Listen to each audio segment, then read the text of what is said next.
معمار مینار پاکستان میاں عبدالخالق تحریک پاکستان میں بڑھ چڑھ کر حصہ لینے والے رہنماؤں میں شامل تھے۔ انہیں ہم ان رہنماؤں میں شمار کر سکتے ہیں جن کے جذبے حصول آزادی کے بعد بھی سرد نہ ہوئے۔ وہ قائد اعظم کی مستحکم شخصیت اور بے داغ کردار سے بے حد متاثر تھے اور انہی کے افکار کی روشنی میں پاکستانی معاشرے کی تعمیر کرنا چاہتے تھے۔ میاں عبدالخالق 1918 میں ضلع گوجرانوالہ کے قصبے گھکڑ میں مولوی محمد شریف کے گھر میں پیدا ہوئے۔ خالصہ کالج گوجرانوالہ سے اعلیٰ تعلیم پانے کے بعد سول انجینئرنگ کی ڈگری حاصل کی۔ کالج میں زیر تعلیم تھے جب مسلم اسٹوڈنٹس فیڈریشن سے وابستہ ہوئے۔ قیادت نے انہیں گوجرانوالہ فیڈریشن کا کنوینر مقرر کر دیا۔ انجینئرنگ کی تعلیم مکمل کر کے پنجاب PWD میں ملازمت اختیار کی۔ 1946 میں جب ضلع گوجرانوالہ میں بطور SDO تعینات تھے تو مسلم لیگ کے امیدوار شیخ کرامت کی کامیابی کے لیے سرگرم رہے۔ اسی سال انہوں نے سرکاری ملازمت چھوڑ دی تاکہ تحریک پاکستان کے لیے کھل کر کام کر سکیں۔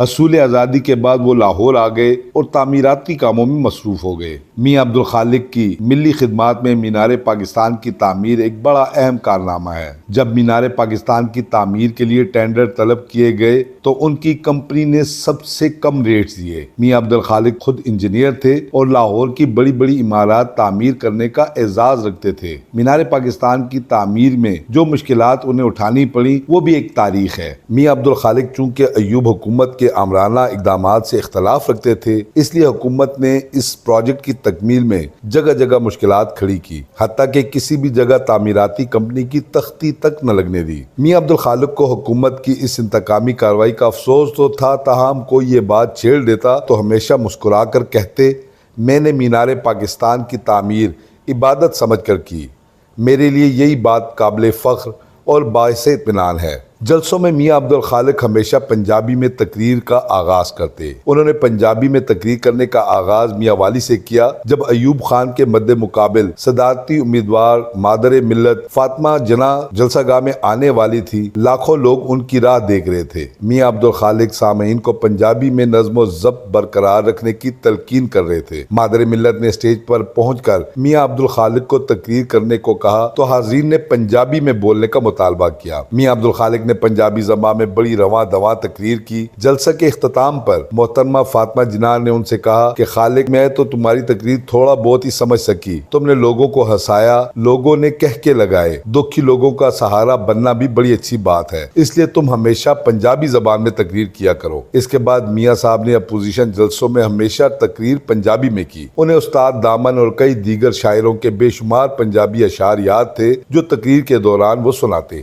کہا جاتا ہے کہ میاں عبدالخالق ایک درد دل رکھنے والے انسان تھے۔ کسی کو مشکل میں گرا دیکھتے یا کسی کو معاشی اعتبار سے کمزور دیکھتے تو ان کی مدد کرتے تاکہ وہ اپنے پاؤں پر کھڑا ہو سکے۔ اس معاملے میں وہ ذات، برادری اور مذہب و مسلک کی تفریق روا نہ رکھتے۔ ان کے نزدیک سارے ہی پاکستانی تھے۔ وہ ایک آزاد منش انسان تھے، جہاں ضرورت سمجھتے حکومتی پالیسیوں پر کھل کر تنقید کرتے، اور اس وجہ سے انہیں بے شمار دفعہ معاشی نقصانات کا سامنا بھی کرنا پڑا۔ کہا جاتا ہے کہ ان کی اصول پسندی کا راستہ بڑا کٹھن تھا۔ ایک بار نواب کالا باغ نے بھی انہیں اپنے ڈب پر لانے کی کوشش کی، وزارت تک کی پیشکش کی، مگر میاں عبدالخالق نے بڑی جرأت اور دلیری کے ساتھ انکار کرتے ہوئے اپنے موقف پر قائم رہے۔ بعد میں کہا جاتا ہے کہ جنرل ضیاء سے بھی ان کے اختلافات ہوئے تو انہیں بے شمار مشکلات کا سامنا کرنا پڑا، مگر انہوں نے غیر معمولی استقامت کا مظاہرہ کیا۔ ایک شاندار اور بھرپور زندگی گزارنے کے بعد بالآخر میاں عبدالخالق 9 نومبر 1987 کو اس دار فانی سے کوچ کر گئے۔ گو کہ آج تو میاں عبدالخالق اس جہاں میں موجود نہیں، مگر مینار پاکستان کی صورت میں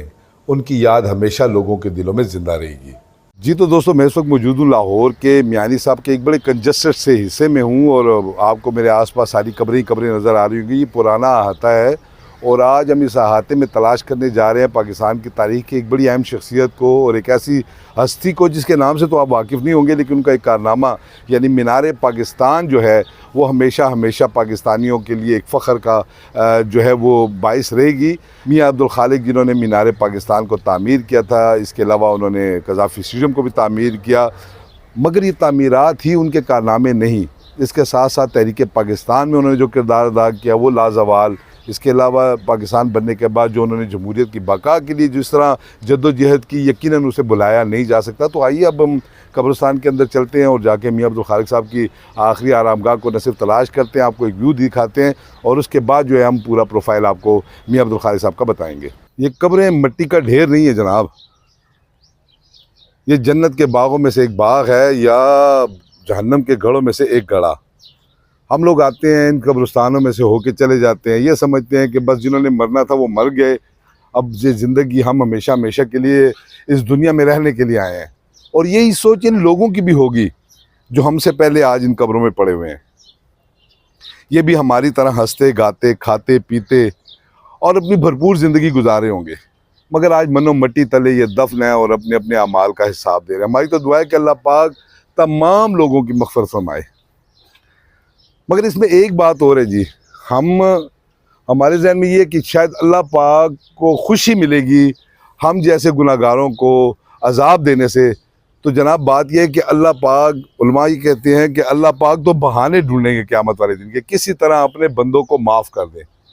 تو جناب بات یہ ہے کہ ہم جیسے گناہ گاروں کے لیے تو اللہ پاک نے جو ارشاد فرما دیا ہے، اس سے زیادہ حوصلہ افزا بات تو شاید ہی انسان کو کہیں سننے کو ملے کہ اللہ پاک فرماتے ہیں کہ میرے بندو اگر تم زمین سے لے کے آسمان تک گناہوں سے بھر کے آ جاؤ، اس پوری دنیا کو، پوری کائنات کو گناہوں سے بھر کے آ جاؤ، مگر میں جب چاہوں گا تم لوگوں کو معاف کر دوں گا، سوائے شرک کے. یعنی وہ لوگ جنہیں اللہ پاک معاف نہیں کریں گے وہ ہوں گے جو شرک میں مبتلا ہوں گے. تو اللہ پاک کی بڑی مہربانی ہے جی. اللہ پاک نے تو پتہ نہیں کون کون سی ہم پہ نعمتیں دنیا میں کی، اور مرنے کے بعد بھی ہماری تو امید یہی ہے. یہ اب ہم جی جا رہے ہیں اپنا میاں عبدالخالق صاحب کی قبر کی طرف.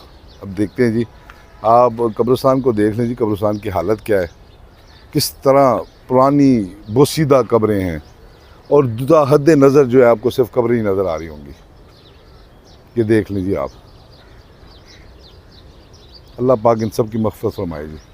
میں آج موجود ایک ایسی شخصیت کی آخری آرام گاہ پر جس کے نام سے تو لوگ واقف نہیں ہوں گے، مگر ان کا ایک ایسا کارنامہ ہے جو رہتی دنیا تک ان کے نام کو زندہ و جاوید رکھے گا. پاکستان کی آزادی کی تحریک کے یادگار کے طور پر مینار پاکستان کو تعمیر کیا گیا، اور یہ ہمیشہ ہمیشہ پاکستان کے ماتھے پر ایک جھومر کی طرح چمکتا رہے گا. مگر کیا آپ جانتے ہیں کہ اس مینار پاکستان کا معمار کون تھا؟ میں آج اسی معمار میاں عبدالخالق کی آخری آرام گاہ پر ہوں جو لاہور کے میانی صاحب قبرستان میں واقع ہے. میاں عبدالخالق ایک بڑے اعلیٰ پائے کے کنسٹرکٹر تھے، جن کی وجہ سے مینار پاکستان اور قذافی اسٹیڈیم جیسی جو تعمیرات ہیں ان کا فریضہ انہیں سونپا گیا، اور انہوں نے بطریق احسن یہ فریضہ انجام دیا. پوری دنیا میں اگر کہیں پاکستان کا ذکر ہوتا ہے تو مینار پاکستان ایک علامت کے طور پر جو ہے وہ پیش کی جاتی ہے. یقیناً میاں عبدالخالق نہ صرف مینار پاکستان کے معمار ہیں بلکہ اس قوم کے محسن بھی ہیں.